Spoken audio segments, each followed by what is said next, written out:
Welcome back. All right.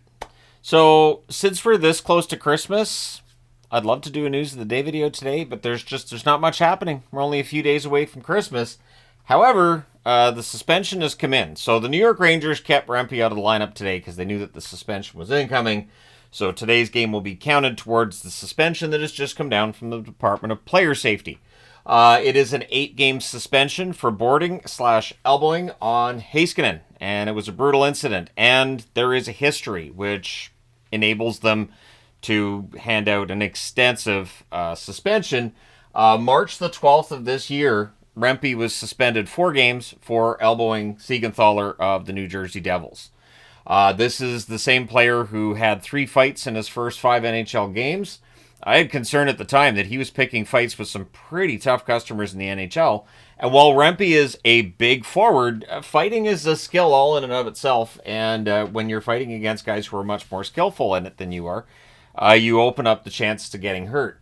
Now, it's interesting with Rempe because he's been up and down so far this season with the Rangers.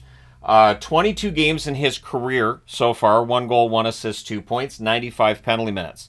A bit of a hero to some Ranger fans, I know. They love his fight, legitimately fight.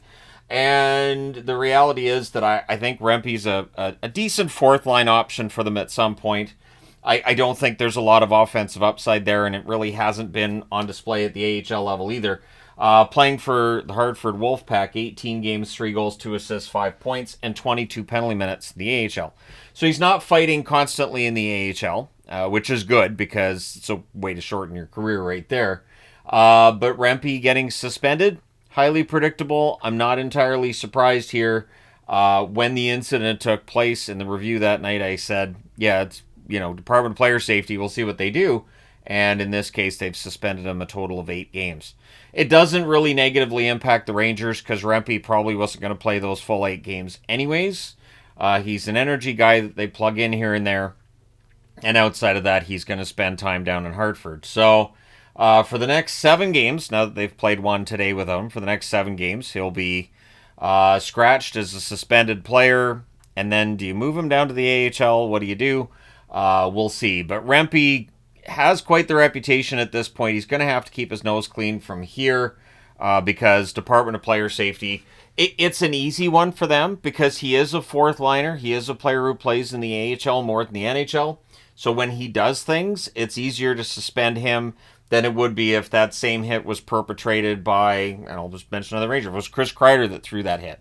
If it was Zibanejad, if it was Panarin, I don't think we see 8 games for them because it's Rempe. It's easier to give 8 games. So he's going to have to keep his nose clean from here going forward, or he'll get another phone call from the Department of Player Safety. And he is seemingly a little better with the fighting now. He's definitely picking his spots in the AHL, which is good. So we'll see how things go for him from here. But let me know your thoughts in the comment section below regarding Rempe and the suspension. Don't forget to hit like and subscribe in the event you may not have done so already. Thank you guys so much for all your support as always. I will talk to you again soon.